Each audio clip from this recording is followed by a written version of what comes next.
Hey guys, welcome back to the channel. It's your boy Jules, and today I got another video on Apex Legends. Now this video is also going to follow up from the video previous to it, is Apex Legends dying, but this one will include dev notes, map leaks, and also patch notes from the latest update of Apex Legends. So recently on April 16th, Respawn sent out a patch update called patch 1.1.1, which is the second update since the release of season 1, bringing with it a number of major weapons and ability balance changes. Most importantly, big updates to the thick boys, Gibraltar as well as Caustic. Also, the entire sniper classes has seen a big update as well. The biggest news coming with this update is Respawn's latest and meaningful attempt to address the large hitboxes and low viability of Gibraltar and Caustic. With the advent of season 1, they slightly reduced the hitboxes of these characters, Pathfinder as well, to better match their character models. But this was nowhere near enough to see them rivaling the likes of Wraith, Pathfinder, Lifeline, and Octane in terms of play rate and success. But now both legends have been given extra passive abilities alongside their existing passive. This new one is called Fortified, which reduces all incoming damage by 10%. This was one of the most popular ideas thrown about the Apex Legends subreddit that I've noticed since the news of their increased hitbox sizes was revealed, and it makes perfect sense now. Now there are two ways to deal with damage. A, avoid it like Wraith or Octane,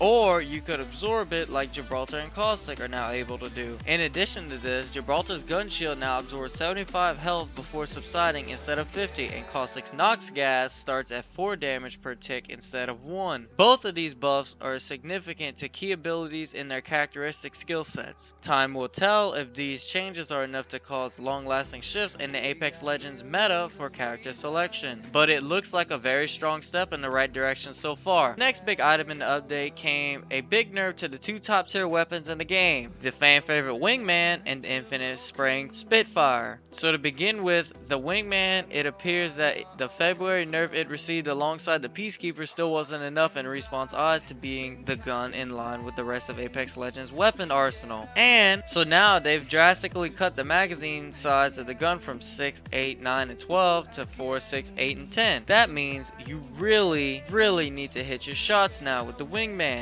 And the decision to take the Wingman over the now buffed Scout or Longbow is not nearly as clear cut as it used to be. Following that, with the Spitfire, the LMG's base damage has been reduced from 20 to 18. Since release, Apex Legends has always been a very close quarters game when it comes to firefights. Thanks to the ease with which you can close distances and the speed with which you can heal if hit from afar, Respawn have finally addressed this issue in a patch which brings some minor buffs to the sniper class as a whole, and some massive buffs to the longbow in particular. Regarding minor changes, all snipers minus the Kraber now enjoy a greatly reduced amount of weapon sway, allowing you to land those long distance shots more easily, and incidentally lowering the usefulness of a stock attachment to nearly nothing. The Scout, Triple Take, and Longbow have also received an increase to leg shot damage, giving you that extra bit of incentive to go for long range shots. But the Longbow DMR received the lion's share for this update, with a dramatic fire rate increase from 1.2 to 1.6 and an increased magazine size across the board from 5, 6, 8, and 10 to 6, 8, 10, and 12. The latter is very much a result of the former fire rate increase, which incidentally reduces what was previously the Longbow's biggest downside. Now you can pop players from great distances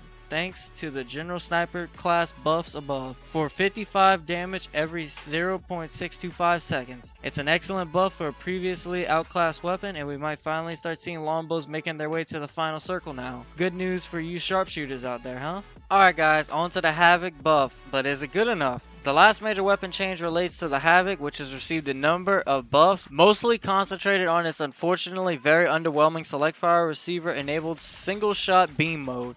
The trouble is that it's just not great to use. The beam takes a large amount of energy to fire with each shot, and the pleasantness of its hit scan abilities is completely ruined by the charge up time between shots. Now the overall damage of the beam has been increased thanks to a series of buffs to the damage drop off of the weapon, and the ammo requirements per shot has been reduced from 5 to 4. Personally, I'm still never going to use a select fire receiver over a turbocharger for the Havoc, and this is something that Respawn themselves also seem to acknowledge, because in these same patch notes, they're also changing the fully kitted gold variant of the Havoc to sport a turbocharger rather than a select fire receiver. So despite the changes being a step in the right direction, I still think the unique beam shot mode is unfortunately rather lackluster, but on the bright side, the Havoc received a massive increase to its magazine size from 25 to 35, which makes perfect sense after you read Respawn's own notes, which explains that while rival assault rifles like the carbine are meant to be less dependent on ammo but requires more focus and attachments to fulfill their potential,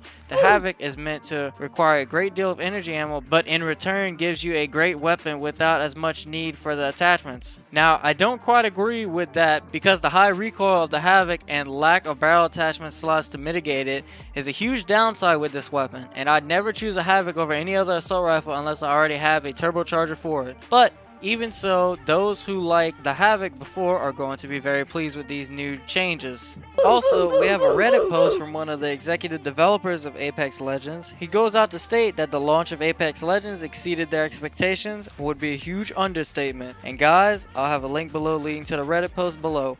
If you feel like reading the whole thing, I'll just skim through most of it. But following Apex Legends' massive 50 million players in the first month's launch and growing, he says it's staggering for any studio, let alone a new IP from a relatively small team, who many were taking their first step into free-to-play games.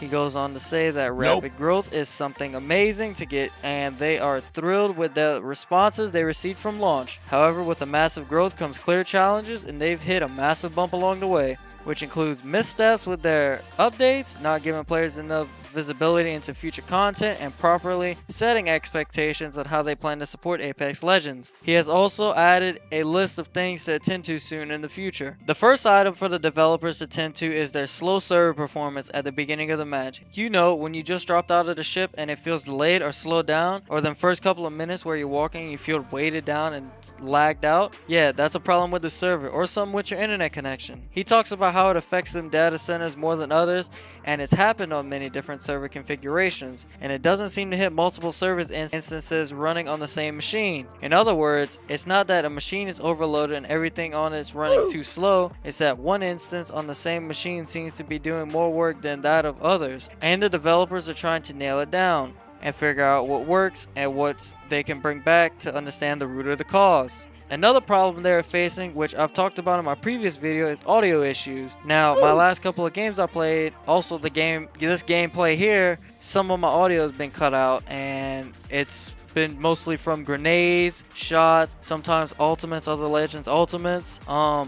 Yeah, I just lose audio for a good bit, and I think it's my headset, which is generally not because the headset's working fine. I can hear the other people in the game, but I can't hear my game audio. It's just quiet. But it's where grenades will mute the audio or gunshots will stop all audio for a couple seconds to a couple minutes. He talked about how they are testing some potential fixes that will help this out. Now, with a free-to-play game and a massive fan base at the start of the course, there will be cheaters in the game and such. The developers stated they've been doing some behind-the-scenes work and they don't want to give out any hints to cheaters, but later on in the week they will have some more info. Now, onto a massive fix they need to do and will work on is hit registration issues. They went on to say that they are adding an engine to help track down and report instances of incorrect hit registrations in player tests so they can force the bug and reproduce the issue consistently. While they have made some progress with some fixes locally, more work needs to be done to solve the root of the problem. The developer Drew said he'll have more about the hit reg problems later on in the week also, and talks about how everyone is hungry for new content. The studio culture that we've worked hard to cultivate and health of our team is very important. Our long-term goal is to ensure Apex Legends always feels alive and thriving, with a focus on quality of content over novelty of speed of release. At the same time, we want to maintain our culture as a development team and avoid crunch that can quickly lead to burnout or worse. He brings up that season launches will start big with a new battle pass, a new legend, something new for the meta, and more. And that for complete understanding, the development team's goal isn't and never has been